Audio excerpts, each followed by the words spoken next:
Hi friends, welcome to ತನು ಸ್ವಯಂ ಅಡುಗೆ. ಹಬ್ಬಕ್ಕೆ ನೈವೇದ್ಯಕ್ಕಾಗಿ ಒಂದು ಸಿಹಿ ತಿನಿಸನ್ನು ಮಾಡೋದು ನೋಡೋಣ. ಇದಕ್ಕೆ ನಾನಲ್ಲಿ 1 ಕಪ್ ಆಗುವಷ್ಟು ಮೈದಾ ಹಿಟ್ಟು ತೊಗೊಂಡಿದ್ದೀನಿ. ಮೈದಾ ಹಿಟ್ಟನ್ನು ಒಂದು ಮಿಕ್ಸಿಂಗ್ ಬೌಲ್ಗೆ ಹಾಕ್ಕೊಳ್ತಾ ಇದ್ದೀನಿ. ಮೈದಾ ಹಿಟ್ಟನ್ನು ಜರಡಿ ಹಿಡಿದು ತೊಗೊಳ್ಳಿ. ನೋಡಿ, ಇವಾಗ ಇದಕ್ಕೆ ಒಂದು ಚಿಟಿಕೆ ಆಗುವಷ್ಟು ಉಪ್ಪನ್ನು ಹಾಕ್ಕೊಳ್ತಾ ಇದ್ದೀನಿ. ಉಪ್ಪು ಹಾಕ್ಕೊಂಡು ಕೈಯಿಂದ ಮಿಕ್ಸ್ ಮಾಡ್ಕೊಳ್ಳಿ, ಹಿಟ್ಟು ಜೊತೆಗೆ ಬೆರೆಯೋ ಥರ. ಉಪ್ಪು ಹಾಕೋದ್ರಿಂದ ಯಾವುದೇ ಸಿಹಿ ತಿನಿಸಿಗಾಗಲಿ ಸ್ವಲ್ಪ ಟೇಸ್ಟ್ ಬರುತ್ತೆ ಅಂತ ಹೇಳ್ಬೋದು. ಇದಕ್ಕೆ ಒಂದು 2ರಿಂದ 3 ಟೇಬಲ್ ಸ್ಪೂನ್ ಅಷ್ಟು ಎಣ್ಣೆನ ಚೆನ್ನಾಗಿ ಕಾಯಿಸ್ಕೊಂಡು ಹಾಕ್ಕೊಳ್ತಾ ಇದ್ದೀನಿ. ಯಾವ ಥರ ಕಾಯಿಸ್ಬೇಕಂದ್ರೆ, ಈ ಥರ ಹಿಟ್ಟು ಮೇಲ್ಗಡೆ ಹಾಕ್ಕೊಂಡ್ರೆ ಈ ಥರ ಬಬಲ್ಸ್ ಬರಬೇಕು. ಅಷ್ಟು ನೀವು ಕಾಯಿಸಿ ಹಾಕಿದ್ರೆ ಒಳ್ಳೆ ಹದವಾಗಿ ಹಿಟ್ಟು ನಮಗೆ ರೆಡಿ ಆಗುತ್ತೆ. ಮೊದಲಿಗೆ ಸ್ಪೂನಿಂದ ಮಿಕ್ಸ್ ಮಾಡ್ಕೊಳ್ಳಿ ಚೆನ್ನಾಗಿ. ಆಮೇಲೆ ನೀವು ಕೈಯಿಂದ ಚೆನ್ನಾಗಿ ಮಿಕ್ಸ್ ಮಾಡ್ಕೋಬೇಕಾಗತ್ತೆ. ಯಾಕಂದರೆ ಎಣ್ಣೆ ಚೆನ್ನಾಗಿ ಹಿಟ್ಟು ಜೊತೆ ಬೆರಿಬೇಕು. ನಾವು ಹಾಕಿರುವಂಥ ಎಣ್ಣೆ ಹಾಕ್ಕೊಂಡು ನೋಡಿ, ಈ ಥರ ಉಂಡೆ ಕಟ್ಟಿದ್ರೆ ಉಂಡೆ ಥರ ಆಗಬೇಕದು. ಆವಾಗ ಒಂದು ಒಳ್ಳೆ ಪರ್ಫೆಕ್ಟ್ ಆಗಿರೋಂಥ ಹಿಟ್ಟು ನಮಗೆ ರೆಡಿ ಆಗುತ್ತೆ ನಾದಕ್ಕೆ. ಇವಾಗ ಸ್ವಲ್ಪನೇ ನೀರು ಹಾಕ್ಕೊಂಡು ಹಿಟ್ಟನ್ನು ಸ್ವಲ್ಪ ಗಟ್ಟಿಯಾಗಿ ನಾದ್ಕೋಬೇಕಾಗತ್ತೆ. ನೀವು ಚಪಾತಿ ಹಿಟ್ಟನ್ನು ನಾದ್ತಿರಲ್ಲ, ಅದಕ್ಕಿಂತ ಸ್ವಲ್ಪ ಗಟ್ಟಿಯಾಗಿ ನಾದ್ಕೊಂಡ್ರೆ ಆಯಿತು. ಯಾಕಂದರೆ ಸ್ವಲ್ಪ ನೆನೆಯಕ್ಕೆ ಬಿಡೋದ್ರಿಂದ ಹಿಟ್ಟನ್ನು ನಾವು ಗಟ್ಟಿಯಾಗಿ ನಾದ್ಕೋಬೇಕು. ಇಟ್ಟರೆ ಮತ್ತೆ ಇದು ಸಾಫ್ಟ್ ಆಗುತ್ತೆ ನೆನೆಯಕ್ಕಿಟ್ರೆ. ಇವಾಗ ನೋಡಿ, ಈ ಥರ ನಾದ್ಕೊಳ್ತಾ ಇದ್ದೀನಿ. ಸ್ವಲ್ಪನೇ ನೀರು ಹಾಕ್ಕೊಂಡು ನಾದ್ಕೊಳ್ಳಿ. ಒಟ್ಟಿಗೆ ಜಾಸ್ತಿ ನೀರು ಹಾಕಿದ್ರೆ ಪೂರ್ತಿ ತೆಳುವಾಗುತ್ತೆ. ಆಮೇಲೆ ಅದಕ್ಕೆ ಮತ್ತೆ ಹಿಟ್ಟನ್ನು ಸೇರಿಸ್ಕೊಳ್ಬೇಕಾಗತ್ತೆ. ನೋಡಿ, ಇವಾಗ ಚೆನ್ನಾಗಿ ನಾದ್ಕೊಂಡಿದ್ದೀನಿ ಹಿಟ್ಟನ್ನು. ಮುಚ್ಚಳ ಮುಚ್ಚಿ ಒಂದು ಬಾಕ್ಸಲ್ಲಿ ಹಾಕ್ಕೊಂಡು ಇಟ್ಕೊಳ್ತಾ ಇದ್ದೀನಿ. ಇದನ್ನು ಒಂದು 15ರಿಂದ 20 ನಿಮಿಷ ನೆನೆಯಕ್ಕೆ ಬಿಡೋಣ. ಅಷ್ಟರಲ್ಲಿ ನಾನಲ್ಲಿ ಒಂದು 2ರಿಂದ 3 ಗಂಟೆ ಈ ಬೇಳೆನ ನೆನೆಸಿಟ್ಟಿದ್ದೆ. ಕಡಲೆಬೇಳೆ ನೆನೆಸಿಟ್ಟಂಥ ಬೇಳೆಯಲ್ಲಿ ನೀರನ್ನು ತೆಗೆದು ಇದನ್ನು ಕುಕ್ಕರ್ನಲ್ಲಿ ಹಾಕ್ಕೊಳ್ತಾ ಇದ್ದೀನಿ. ಬೇಳೆ ನೆನೆಸಿ ಮಾಡೋದ್ರಿಂದ ತುಂಬಾ ಸುಲಭ ಆಗುತ್ತೆ. ಕಡುಬು ಮಾಡೋದು ತುಂಬ ಕಡುಬು ಅಥವಾ ಹೋಳಿಗೆ ಮಾಡೋದು ತುಂಬಾ ಈಸಿ.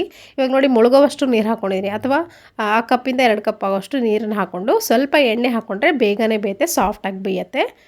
ಮುಚ್ಚಳ ಮುಚ್ಚಿ ಕುಕ್ಕರ್ ಲಿಡ್ಡನ್ನು ಕ್ಲೋಸ್ ಮಾಡಿ ನಾನಲ್ಲಿ ಒಂದು 4 ವಿಜಲ್ ತೊಗೊಳ್ತೀನಿ, ಮೀಡಿಯಮ್ ಫ್ಲೇಮ್ ಇಟ್ಕೊಂಡು.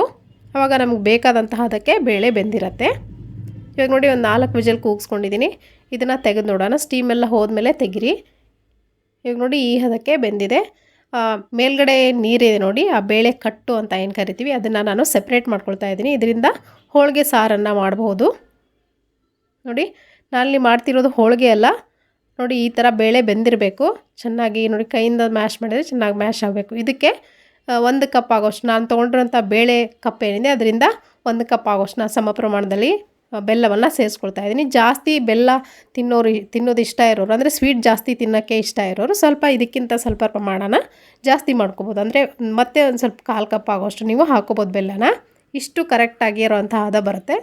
ಇವಾಗ ನೋಡಿ, ಚೆನ್ನಾಗಿ ಬಿಸಿನಲ್ಲೇ ನೋಡಿ ಯಾವ ಥರ ಬೆಲ್ಲ ಕರಗ್ತಾ ಇದೆ ಅಂತ. ಆ ಬೇಳೆ ಜೊತೆಗೆ ಚೆನ್ನಾಗಿ ಮಿಕ್ಸ್ ಆಗ್ತಾಯಿದೆ. ನೀವು ಹೀಗೆ ಬೇಕಿದ್ದರೂ ನೀವು ಮಿಕ್ಸರ್ ಜಾರ್ಗೆ ಹಾಕ್ಕೊಂಡು ನುಣ್ಣಗೆ ರುಬ್ಕೋಬೋದು. ನಾನಿಲ್ಲಿ ಇದಕ್ಕೆ ತುರಿದಂಥ ಒಣ ಕೊಬ್ಬರಿಯನ್ನು ಹಾಕ್ಕೊಂಡಿದ್ದೀನಿ. ಜೊತೆಗೆ ಒಂದು 2 ಏಲಕ್ಕಿಯನ್ನು ಕೂಡ ಹಾಕ್ಕೊಂಡಿದ್ದೀನಿ ಬಿಡಿಸಿ. ಇದನ್ನು ಗ್ಯಾಸ್ ಫ್ಲೇಮಲ್ಲಿ ಇಟ್ಕೊಂಡು ಒಂದು 2 ನಿಮಿಷ ಕೈ ಬಿಡ್ದಾಗೆ ಮಿಕ್ಸ್ ಮಾಡ್ಕೊಳ್ತೀನಿ. ಸ್ವಲ್ಪ ಗಟ್ಟಿ ಹದಕ್ಕೆ ಬಂದಾದಮೇಲೆ ನಾನು ಇದನ್ನು ರುಬ್ಕೊಳ್ತೀನಿ. ಈ ಥರ ಮಾಡೋದ್ರಿಂದ ನೀರಾಗಿ ಬರಲ್ಲ ನಮಗೆ. ಹೂರಣ ತುಂಬ ಚೆನ್ನಾಗಿ ಬರುತ್ತೆ, ಹದವಾಗಿ ಬರುತ್ತೆ. ನೀರಾಗಿ ಬಂದರೆ ಏನು ಮಾಡೋಕ್ಕೂ ಆಗೋಲ್ಲ. ಹಾಗಾಗಿ ನೋಡಿ, ಈ ಥರ ಗಟ್ಟಿ ಆದಮೇಲೆ ನಾನಿಲ್ಲಿ ಗ್ಯಾಸ್ ಫ್ಲೇಮ್ನ ಆಫ್ ಮಾಡ್ಕೊಂಡು ಇದನ್ನು ಪೂರ್ತಿಯಾಗಿ ತಣ್ಣಗಾಗಕ್ಕೆ ಬಿಡಬೇಕೀಗ. ಒಂದು 2 ನಿಮಿಷ ಬಿಟ್ಟರೆ ಪೂರ್ತಿಯಾಗಿ ತಣ್ಣಗಾಗತ್ತೆ. ಇವಾಗ ನೋಡಿ, ಪೂರ್ತಿ ತಣ್ಣಗಾಗಿದೆ, ಈ ಹದಕ್ಕೆ ಬಂದಿದೆ ಗಟ್ಟಿಯಾಗಿ. ಇದನ್ನು ಒಂದು ಮಿಕ್ಸರ್ ಜಾರ್ಗೆ ನಾನು ಟ್ರಾನ್ಸ್ಫರ್ ಮಾಡಿಕೊಂಡು ನುಣ್ಣಗೆ ರುಬ್ಕೋಬೇಕು. ಇದನ್ನು ಸ್ವಲ್ಪನೇ ಒಂದು 2ರಿಂದ 3 ಸರಿ ಹಾಕ್ಕೊಂಡ್ರೂ ಪರವಾಗಿಲ್ಲ. ಸ್ವಲ್ಪ ನುಣ್ಣಗೆ ರುಬ್ಕೋಬೇಕು ಈ ಹೂರಣವನ್ನು. ನೋಡಿ, ಈ ಥರ ಹಾಕ್ಕೊಂಡು ನೀವು ಒಣ ಕೊಬ್ಬರಿ ಹಾಕೋದ್ರಿಂದ ಇನ್ನೂ ಎಕ್ಸ್ಟ್ರಾ ಟೇಸ್ಟ್ ಬರುತ್ತೆ ಅಂತ ಹೇಳ್ಬೋದು. ನೋಡಿ, ಈ ಥರ ರುಬ್ಕೊಂಡು ಬಂದಿದ್ದೀನಿ. ಇದನ್ನು ಬೇರೆ ಒಂದು ಬಾಕ್ಸ್ಗೆ ಹಾಕಿ ಎತ್ತಿಟ್ಕೊಂಡಿದ್ದೀನಿ, ನೋಡ್ತಿರ್ಬೋದು. ನೋಡಿ, ಹೂರಣ ಯಾವ ಹದಕ್ಕಾಗಿದೆ ಅಂತ. ಈ ಥರ ಉಂಡೆ ಕಟ್ಟಿದರೆ ಚೆನ್ನಾಗಿ ಉಂಡೆ ಆಗಬೇಕು. ಆ ಥರ ಹೂರಣ ನಮಗೆ ಇವಾಗ ರೆಡಿಯಾಗಿದೆ.